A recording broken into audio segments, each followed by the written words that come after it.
நோயினுடைய கடமையை பசி அறிய வேண்டும். நாம உயிர்குடத்தான் என்று சொன்னாங்க. இந்த வயிற்றுக்குள்ள உணவு போனா இந்த 5 குடங்களும் வேலை செய்யும். கண்டானம் ரத்தம் இயங்கணும்னா, ரத்தம் கிடைக்கணும்னா, நகை உருவாகணும்னா வயிறு உறுதியா இருக்கும். உறுதி கிடைக்கணும்னா, மார்பைக்கு வலிமை கிடைக்கணும்னா, ஒரு ஜீவராசி எப்படி அலைகிறது, தேடுகிறது அப்படின்னும் போது மனிதனாக பெற்றவர் செல்வங்களை சேர்த்து விடலாம்.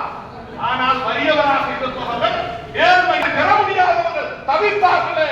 அல்லாஹ் வளர்ந்தார் சொல்றார். நபிகள் நாயகம்